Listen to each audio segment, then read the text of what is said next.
Oh yes, so that one there.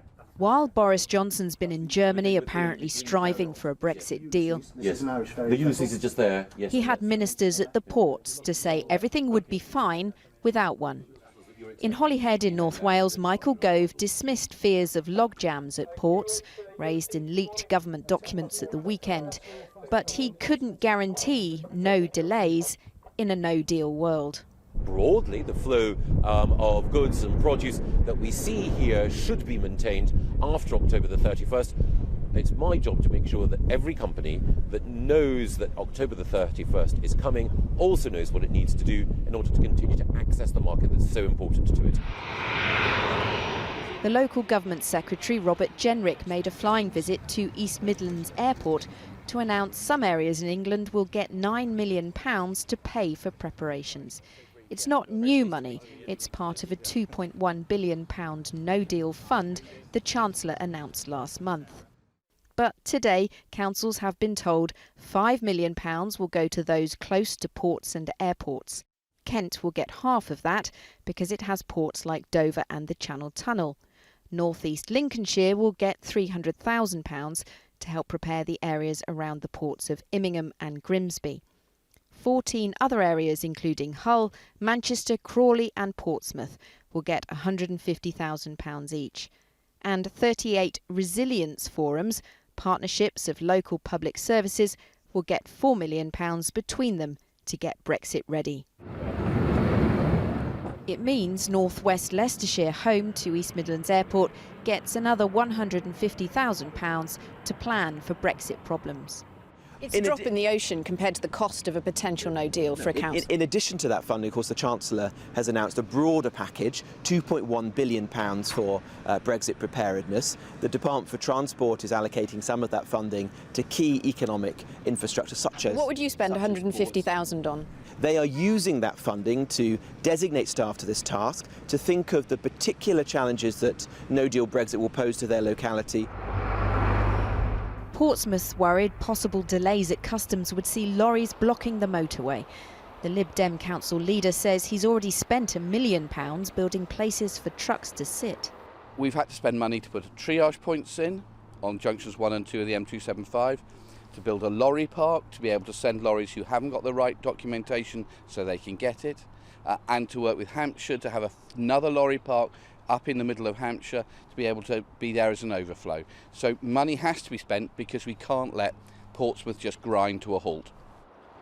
The government says it's helping councils get ready for Britain leaving the EU. If that's minus a deal, the view from here will tell us just how prepared we are. Well, I'm joined now by Labour's Tudor Evans, the leader of Plymouth City Council, of course, a city with a port. Well, there's £9 million being spread about the ports, and you get 105,000 of it. I suppose they say you only have a little bit of cargo. Well, we're looking at about 50% increase in port traffic as a result of this creation of what is effectively a hard border in Plymouth. But we haven't had anything like the money we need for the soft stuff, like training of staff, recruiting and hiring of staff, to do things that they haven't had to do since we've been in the single market. So we're a bit behind where we need to be, and we're certainly way behind in terms of the money that we should have from the government to do the government's bidding. I mean, bear in mind that last week the Secretary of State for Communities and Local Government designated us as the Boris bailout team. In other words, we're the ones that will have to put Brexit into operation because that's the traditional role of local government, to do the government's bidding. Well, if they keep the grant they've given you to 105,000, what's the consequence going to be? Well, if I would just say that it will be stockpiling at ports because they won't be able to get stuff in or out. It's a real issue, this. We're not crying wolf. And, of course, local governments have been denuded with our financial headroom for the best part of 10 years. I mean, we've been hollowed out as far as a lot of the stuff we need to do is concerned. I mean, I'm £100 million a year down on what I was a decade ago. And so with that kind of level of cut, to get the offer of 105,000, in other words, 1,000th of what we've lost, and to make no deal happen, I think is a bit of a stretch. You know, Mr. Johnson has decided to take the controls of the aircraft, and he's flying us into the side of a mountain. And he's all of a sudden decided to cry, brace yourselves, brace yourselves. Well, that's not really going to do it. What we absolutely need at the moment is some more fuel. Well, the truth is that actually the cargo you do deal with is rather complex in the sense that you have ferries, and ferries bring in individuals who, for the first time in years, are going to have to be stripped virtually to find out how much wine they're bringing in, the rest of it, and that is actually a people-to-people business. That's absolutely the point. And there's a lot of products and services that come through those ports that need inspecting, and we simply don't have the staff trained, let alone lorry drivers doing the paperwork. The officials haven't learned how to do the paperwork yet because it's hard to recruit when you haven't got any money.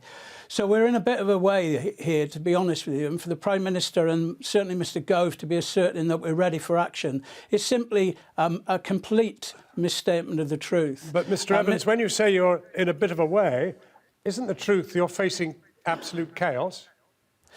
Yes, I think that is not exaggerating the situation.